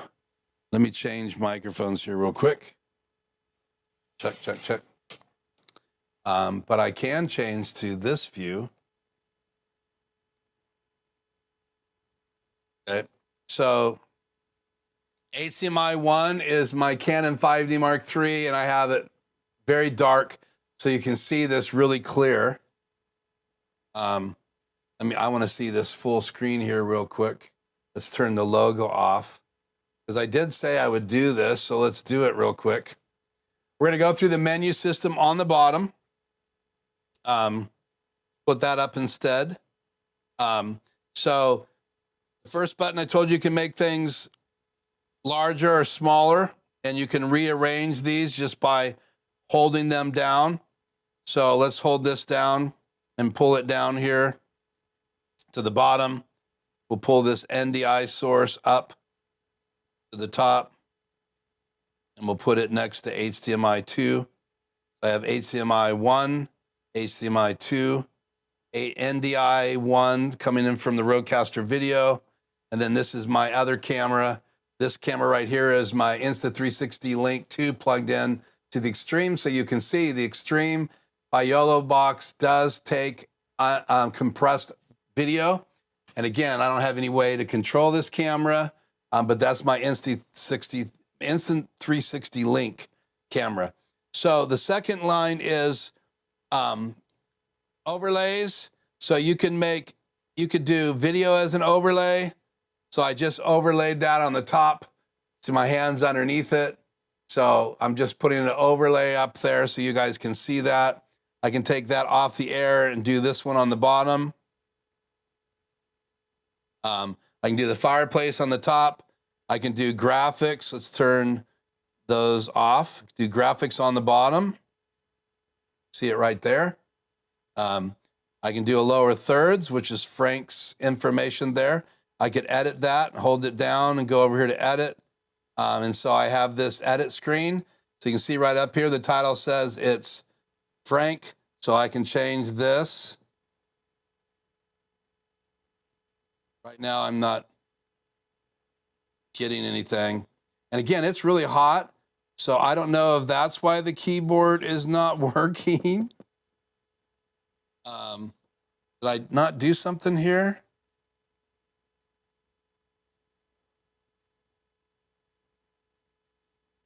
I guess I should have played with this part of it before. But anyway, graphics on and air. So we'll click on this. I can bring images on the air. We have layouts that are available in here. Here's a countdown clock at the top right. So you have countdown clocks. Let's turn all these off the air. And let's go down here and hit plus. So I can do images. So internal images. There's 3 images available inside the internal storage. My SD card doesn't have any images on it. I don't have a USB storage on it. Titles. Here's all the different titles. Here's timers. So I could say yes to that timer. I could change the time. I can bring that timer on the air and count down.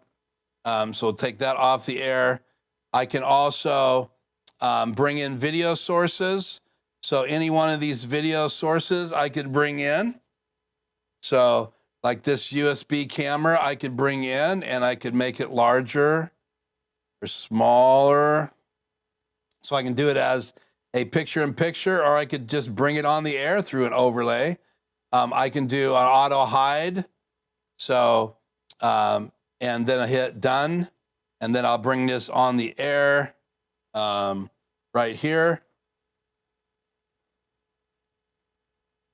And let's see if it auto hides. 3 seconds, 2 seconds, 1, and bang. So I can actually create an overlay that auto hides. I can bring in a web URL for like chat right there. And you could bring in HDR graphics. You could bring in flex score, donation alerts, radar box. These are kind of things already in here. Aaron Parecki's overlay plugin is right there. So you have that ability. So that's overlays. Next to that is the audio page. Again, you can mess with the audio. You could set up audio follows video if you wanted to. This is the record. What ISO recordings do you want to make? How long do you want them to record? There's even a beta folder you can enable that's like DaVinci Resolve. Let's change that camera over there. Recording limits. You have the ability to do continuous recording or break it up into smaller recordings like 30 minutes. We'll leave it like that. You can do record select, which disc do I want to record to? Right now it's recording to internal. I could change that to my SD card. And again, your SD card would have to be fast enough. And then if I wanted to record, I would just hit the record button on the top right up here, the top screen. It says record. So I'll hit record right now. It says, do you want to record and do you want to make a beta file? No, I don't. I just want to record. I'm going to hit start, and now it's recording on my SD card, and I can now hit stop recording. And if I want to go live, I can go live. That's on another page. Confirm. I also can swipe down and see the sources. HDMI 1 is 1920 by 1080p, 30 frames, and you can see that list. You can also see my network, my Bluetooth. I'm not plugged into Ethernet. I'm doing all of this wirelessly. You can see the temperature of the CPU. CPU usage, memory, battery life is down to 71%. I do have it plugged in right now. So swipe back up. You saw the brightness settings. So again, that is this recording page. Then I can go right here, and encoding can be done right here. So there you can see the NDI encoding. You can see the recording right here. I have it set for 1080p 2997. It gives you some warning messages there. That's this little icon. Then this is the replay. So this is the replay I did earlier. So I can create these folders. I can also create tags.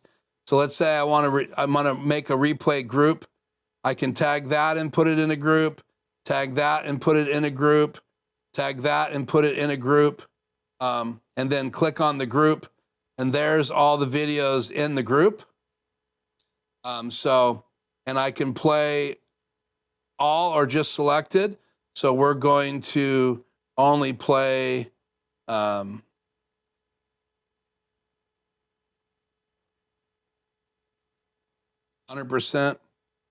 Let's go ahead and play selected. We'll play that one. Now it's playing the selected replay. I have it set, so it's done. And it actually has a stinger that I've set to play, and it says replay on it. So I scroll down, go back to the replay deal. You can see I have all of these groups. I can make more than one of these groups if I want to. So anyway, replay is a whole nother video. I can turn replay off and the icons go off the top of the screen. So I have it set to do that. You can have those buttons on there all the time, but they won't work unless you have replay enabled. So they have a new setting for that. Replay settings. USB 1, select replay source.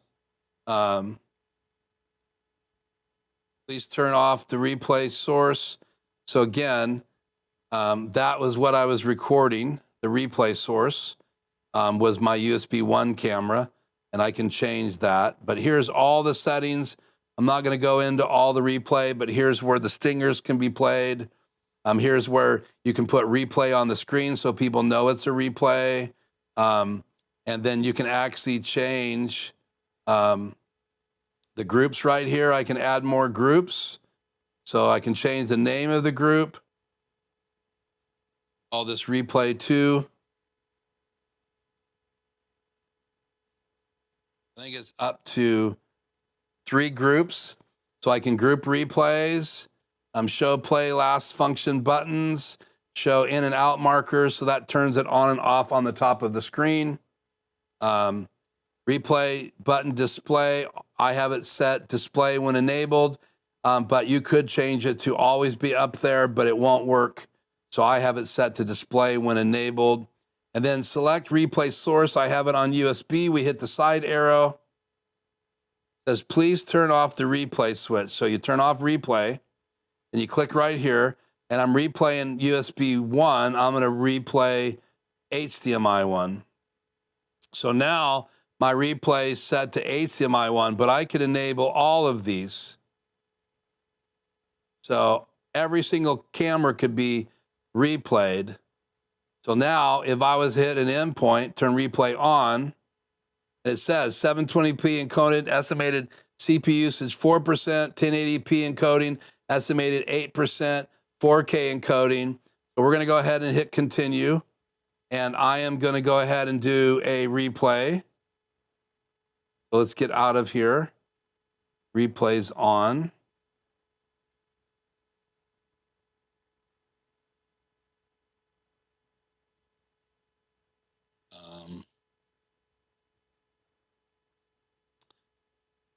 I must have too many sources selected because it doesn't show the replay button right now. So let me fix this. Got it. Turn that off. Let's just do HDMI 1 and HDMI 2. No, let's do USB 1 and HDMI 1. And replay on. Enabling this option will reach the performance limit. Okay. Well, so evidently right now I have too many things connected to be able to replay. So I haven't played with it. It is hot. I'm at 16% CPU usage. I'm not streaming from it. I'm not recording. I don't know why. It's probably because I have all these NDI sources enabled. And so, again, I haven't really stress tested this to learn how to keep it from not being able to replay, but I did some replay examples tonight. It's a lot of fun. Let's wrap up by looking at the chat to see if there's any final questions, and then we are going to roll out of here. I see lots of chat. So let me do chat on the air. So what do we got here? I'm speaking in Australian. RodeCaster NDI is at 720p, 1080, 25, 50, 30, or 60 frames per second, UVC, RGB, etc. Okay. So RodeCaster is 1080p. So on here, on the phone, up on the side, you have settings, and I have it set for 30p. So I could click on that and change it to 60p. So I'm at 16:9, full HD, 60 frames per second now, but I always do 30, and now it's at 24. I tap on it again, it's 25. I tap on it again, it's 30 frames per second. And that's usually what I use when I'm using the app. So sorry. And I can actually use my zoom features on my iPhone. So I can do super wide. And again, I can send NDI or not send NDI, and I can split the NDI to both sides. And I have the ability for dual cam to even do picture in picture. And I can set up the picture in picture. So we're going to just go with the regular settings.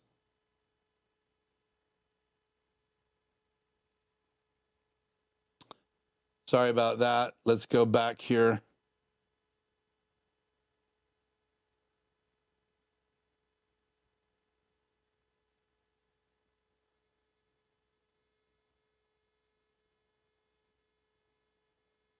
I don't know what happened. I got into some drawing app. Let me disable this and re-enable it. So dual cam, picture in picture. It reboots. So now it's in picture in picture mode, and I can move where the picture's at. So I could record this like this, or split the NDI source, or split the recording source. So it's a great app. It's free. Just download it. I think it's available both on iOS and regular phones. So careful not to dox yourself with showing the invoice like that. Okay. Unfortunately, YoloLive stuff seems to crash often or have weird issues. I like the S3 camera, but not the HDMI switchers. Yeah, I was not a real fan of HDMI switchers with, you know, with a LCD screen. But again, they're out there, and I wanted to test it. They reached out to me. So again, I didn't purchase it, but I'm really excited about the product. Anything that runs software can crash. That's true. Aaron Preki was streaming on it, and it crashed like 5 times. True. That's on the YoloBox, but there was firmware updates since then. And he doesn't stream from the YoloBox Extreme very often. Yeah, ouch. It's been improving with updates. This is true. Now it can come back to a scene and settings you were on. Yes. So that is an update. So now when you boot it up, you can set it to save your scenes. So can't be a thing for 2K devices. Good features, though. I totally agree. Wouldn't trust in a missions critical environment. Replay is especially hard to do in software. Yeah, but I've played with it. But I haven't, like I said, I did replay tonight, but for some reason, I don't know if it's because I changed over on my SD card from the internal storage, which is what I did right before then. So my SD card should be fast enough, but the internal storage is even faster than that. And if I plugged an SD drive in, then I have one that's over 1,000 megabytes a second. So that's probably what happened. I switched over to recording to the SD card. Are you using any PoE devices? No, not currently. I do have a PoE switch, both in my main switch in my house, and then I have one under my desk, but I'm not currently using any PoE devices. I could, though. So we'll see. I may add a PTZ camera that's power over Ethernet. That's what PoE stands for, which is really cool. And if I do an install like the one I'm talking about right now, I'm recommending that they have just a modem and a wireless transmitter. I told them they need to tap into the modem and go to where the sound booth is, and they need to put in a power over Ethernet switch, because if he does add power over Ethernet PTZ cameras, you won't have to plug them in. You'll be able to just send power through the Ethernet port, and that would be really cool. Okay, so a comparison between the RodeCaster Video S and the YoloBox Extreme. One thing I think is because they don't have a monitor built in, they don't get as hot. The RodeCaster Video does get warm, but the YoloBox right now is really hot. I do want to, it's got a vent in the back and it's got little rubber feet. I think it needs more venting because it's really hot. I've had it on for quite a bit of time. Plus I got the battery charging. So I'm going to pull the battery port. I got 71%. So now I'm not putting power to it. That helps heat it up. So again, it's got 71% battery life. I've run it for hours and not burn up the battery. But I wanted to charge it before we went live tonight. So again, it has a screen built in. So that's one less screen that you need. The RodeCaster Video, you can operate everything in the YoloBox Extreme from that screen, where with the RodeCaster Video, I'll open up the software. I don't even have the software opened, but let's go ahead and open up that software. Double click.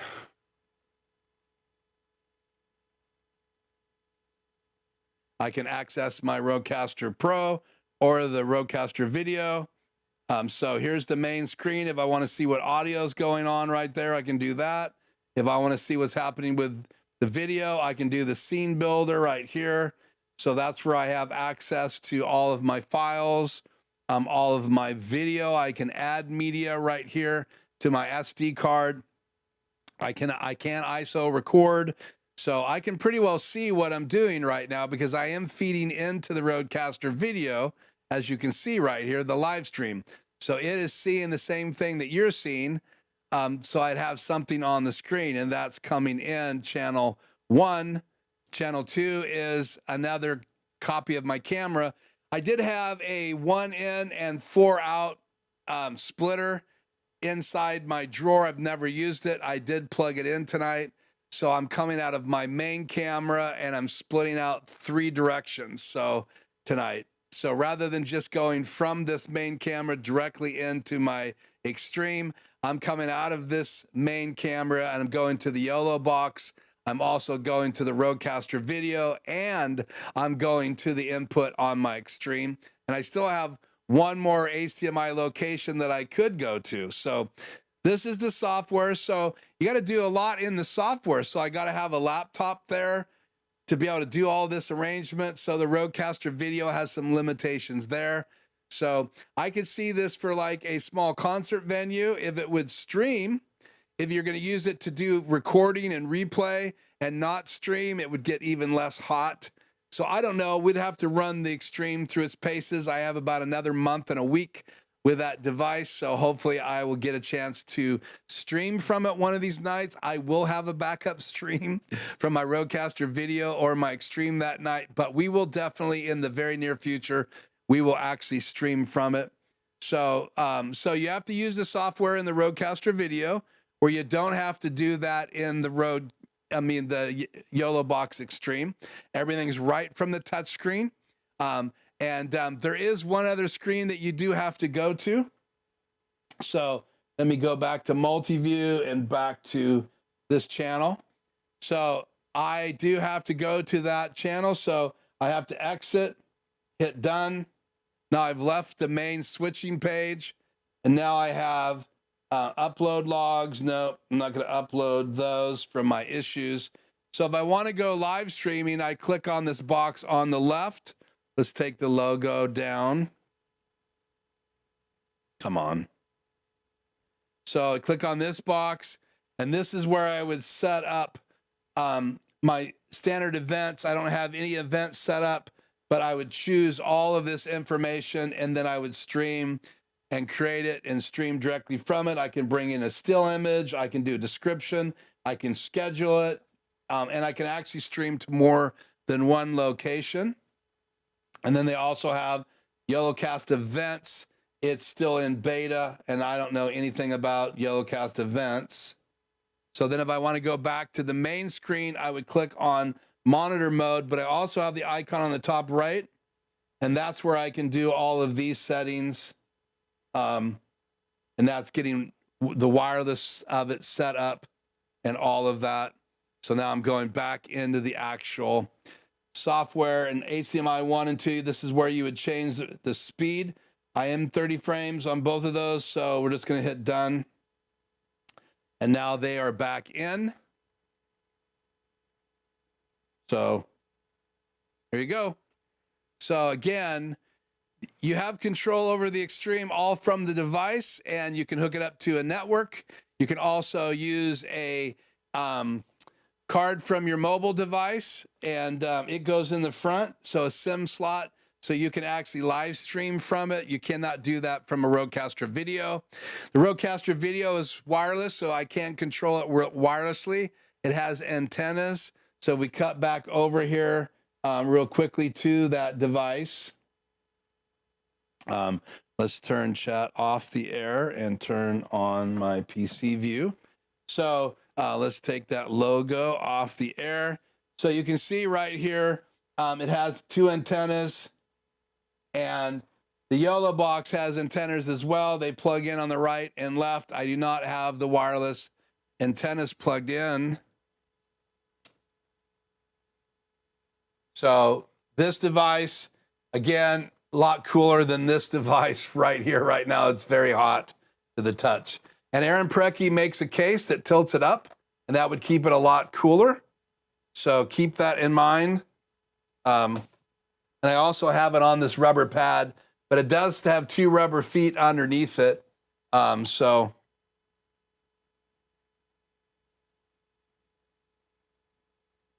looking for my webcam, what happened to it? Right there. So I like that little web view right here.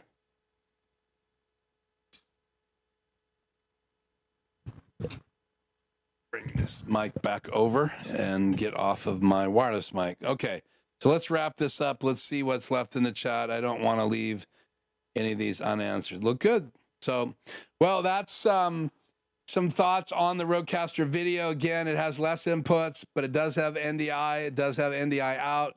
Same amount of HDMI outputs. If you go with the RodeCaster video, if you go with the RodeCaster Video S, it only has one HDMI output, one USB-C output, and one NDI output, where you gain an HDMI output if you go with the RodeCaster video. But the S is a lot cheaper. Again, if you want to look online for the RodeCaster Video S, it was just announced. And again, it's going to make it more affordable, and that might be perfect for some small venues, but they are going to have a laptop or something to operate the software. And if you're trying to do something like ProPresenter or something like Mix Effects, or not Mix Effects, but like OBS, then you may have to have dual monitors on that laptop or that PC. So you could have the RodeCaster software on one screen and OBS on the other screen. That's why I keep two PCs going in my studio all the time, every day. Even when I'm not live, I usually have them both fired up, and they both feed into my ATEM Extreme ISO. So again, You're going to spend twice as much money to buy an Extreme over a RodeCaster video. That makes it more affordable for people, but you are getting less features and you're getting less inputs. So, and again, the number one thing I think that separates the two devices is you have 5 HDMI inputs that are 4K. But remember, the CPU, which is a Snapdragon, is going to have limitations. So keep that in mind.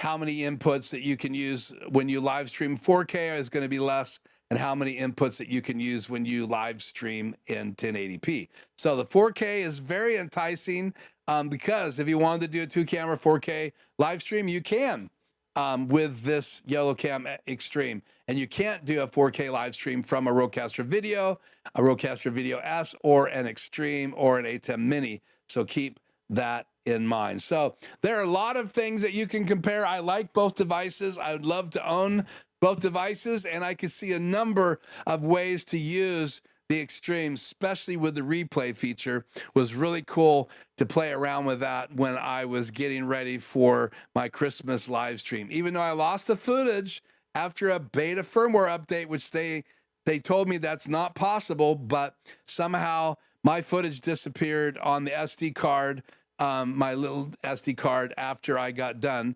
And it was this 64 gig card right here that's not really fast enough.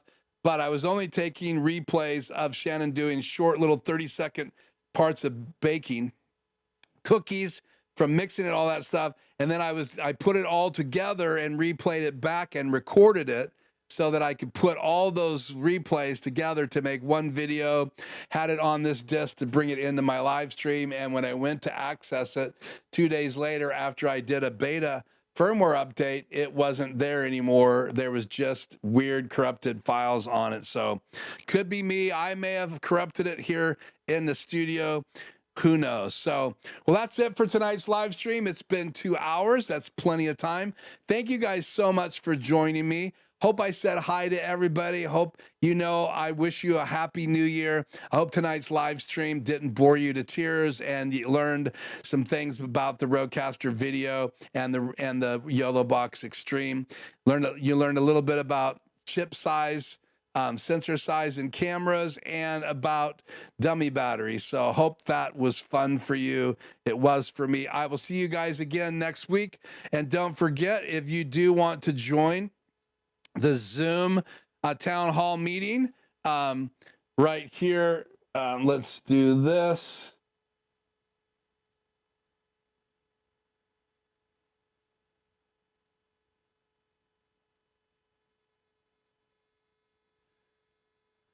There you go. You can click on the link in the chat tonight, and I'll also put this link in the description if you want to join next week's town hall Zoom meeting. It's not live. It's just us together. It's not recorded. It's just us together. You'll get an invite for a 5:15 next week Zoom gathering where we get to be face-to-face in a Zoom call, and that's free, no charge. Just make sure you register using that link. Give me your name and your email and put in the notes town hall invite, and then we will gather together after a 1 hour live stream next week. And I have some things coming, I hope, that we get to talk about in that hour next week, so don't miss that. I'm Keith. Until next time, be safe and enjoy January 2026.